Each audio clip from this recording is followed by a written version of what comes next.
What's going on, everyone? So this is the brand new 2022 Apple TV. And if you're like me who recently purchased the last year unit, you're probably left wondering, what the hey, what is the difference between the brand new Apple TV against my last year model? Well, in today's video, after 1 month of owning the brand new Apple TV, this is my conclusion. It's all really primarily just appearance. That's if you go with the base 64 gigabyte version, as it's 20% smaller compared to the 2022 Apple TV due to the fact that it has no fan. It's all thermo, as Apple has taken advantage of their A15 Silicon Bionic chipset. The logo is different as well. It's just an Apple logo, which in my opinion looks fantastic. And since this is a 64 gigabyte version, there's no Ethernet port back here. If you need the Ethernet port, you need to spend $20 more and get the $250 version. But since I primarily just use Wi-Fi, I'm able to get away with not having an Ethernet port. Because on my older Apple TV, even though the Ethernet port was standard, I never really personally used it. I just rely on Wi-Fi. And the Wi-Fi specs are right here. Those are extremely modern, Wi-Fi 6 all around. But a quick note, unlike the 64 gigabyte version, if you do opt for the 150, you do get Thread networking, which is pretty nice, and it acts as a hub for your other Apple devices. Hello, this is Eddie from the future, and I just noticed I said Apple ecosystem. Now, upon further research, this is all supported regardless of the brand or the ecosystem. So it'll communicate with all your smart home appliances, which is what the Thread networking is intentionally designed for. So if there's no internet, your router is acting up or some sort, your HomePods, the Apple TV will still be able to communicate. But to be honest, for $20 more, to me, it's unnecessary. It's not really worth it. My internet has been reliable, including during blackouts. If you have cable internet, from my experience, it still continues to work, even during a blackout. But I could imagine if you live in an area where you rely on satellite internet and your internet isn't always reliable, then that's where I see the $150 Apple TV to be extremely useful, especially in those situations where your Apple products can still communicate with one another. That's basically a quick walk around how that works. But aside from that, the only improvements is internally, where once more, the new Apple TV does have the A15, which I'll go more about my real life experience with it. So the Apple TV remote has been changed for the new 2022. And the only difference is, it's just the bottom port is now a USB-C. This is what led many to believe that Apple is indeed doing the transition from Lightning to USB-C in the near future, and possibly removing a port in general on the iPhone.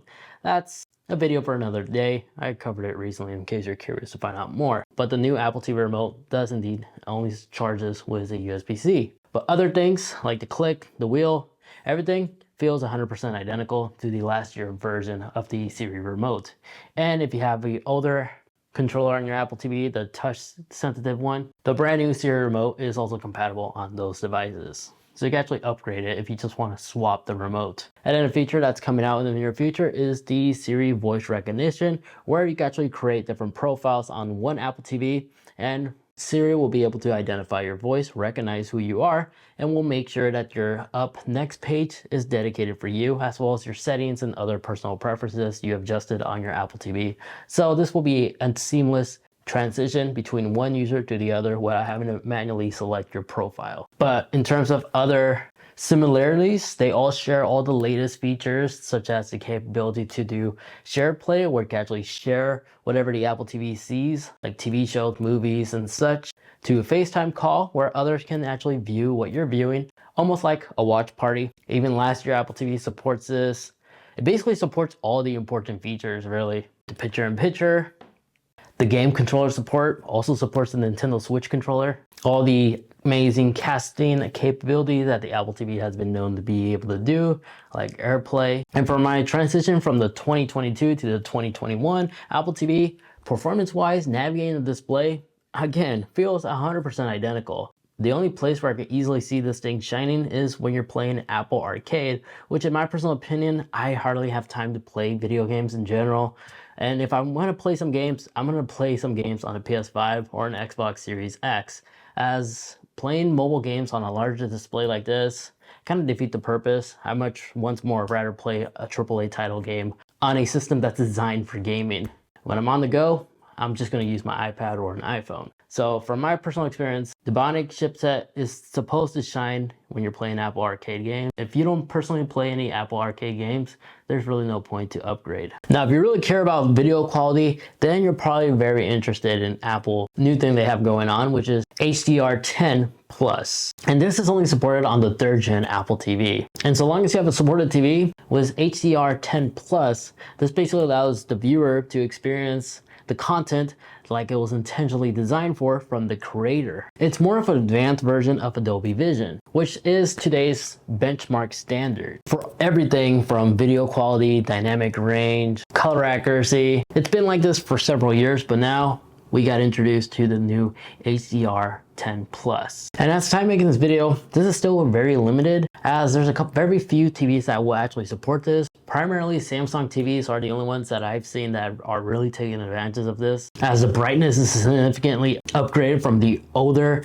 HDR10, as the brightness can actually meet a peak up to 4000 nits, which will allow you to experience the best image quality that the TV can. But again, it's extremely limited, and I personally have no problem with Adobe Vision, which is what the last year model has, and I have it paired with my OLED LG TV. So if you're using a modern day OLED, Adobe Vision should be perfectly fine. But if you have to get the best of the best, you're very limited on selected TVs that actually support HDR10 Plus. So this is all user experience really, and if you have the budget to afford the latest and greatest in terms of picture quality. So in other words, if you own a new Samsung TV that supports HDR10 Plus, then the Apple TV 3rd generation, without a doubt, is the perfect combination for the best picture quality possible. However, if you have an LG TV like me, there's a unique feature that's coming out in the near future that's really going to take advantage of this, and that is QMS VRR. Odd title, but it basically stands for this. It's basically quick media switching, variable refresh rate, which is similar technology that we've seen in modern day gaming consoles. And basically this allows you to fluidly switch from one video to the other, because typically you'll experience like a black screen allowing the TV to catch up and buffer. So this primarily happens whenever you're watching a movie at a 24 FPS rate, then you decide to switch on a YouTube video that's at 60 FPS. Normally that transition will allow you to experience a blank black screen. But with this upcoming feature, it's going to be a seamless transition between one video to the other without having you to experience that nothingness screen. So that is basically a quick summary of what that allows you to do. So should you upgrade to the brand new 3rd generation Apple TV? Honestly, from my first-hand experience, it's hard to tell the two apart. The battery life on the controller are 100% identical. Could last me a couple of months without having to charge, and the controller charges that back up extremely quick. The only benefits here I personally see, excluding, was a brand new Apple TV remote. Yeah, it's cool that it doesn't have an internal fan, it's all thermal. The 2021 Apple TV, even with the internal fan, this thing was extremely quiet. So long as you don't have it right next to your ear, it's not annoying. It doesn't at all get extremely loud. But if you have little ones that actually do utilize the Apple TV a lot, or maybe you personally, you may find loading time in video games and stuff load up much faster with the brand new A15 Bionic chipset. So you can probably benefit off of that by saving a couple seconds. So for my personal daily need, which is just a normal user, there's no real reason for me to upgrade. But I could definitely see somebody who is into having the best of the best in terms of video qualities, with always having the latest up-to-date televisions and stuff for home theater. Then 3rd generation Apple TV, so long as you have a Samsung TV or a compatible TV with the new HDR10 Plus. So that alone will definitely be worth considering to upgrade to 3rd generation, just because those improve picture qualities and brightness. But aside from that, no, I'm personally not going to keep this. I'm probably going to go sell this or return this if I can, if I'm still within the 30-day return period. So this is not for me, but who knows, maybe it could be for you guys. So aside from that, there you guys have it. Let me know in the comment section what you think about the 3rd generation Apple TV. Are you getting it? I know right now there has been insanely good deals on the last year Apple TV. I've seen some go for like $90, and for $90 for an Apple TV that has all the bells and whistles in terms of software and stuff, that is the best value that I see. But again, let me know in the comment section, what do you guys think? Other than that, I hope you got some good useful information out of the video. And if you haven't yet picked up an Apple TV, I'd greatly appreciate it if you could actually use the affiliate links in the video description down below, as it doesn't cost you anything. it just sends a small kickback to the channel, which allows me to continue making videos like this for you guys, just to make informative content basically. So I'll greatly appreciate it if you can actually use the affiliate links in the description. Aside from that, if you have an Apple TV, doesn't matter what year model you got, as long as you're on the latest version of tvOS, I highly recommend watching this video over here as I go through my favorite tips and tricks and some hidden features that your Apple TV can do, including that share screen capability that I was talked about in case you're curious. And then that video over there, that is just the video YouTube's recommending specifically for you. Thank you so much for watching, take care, and I'll catch you all in the next one. See ya.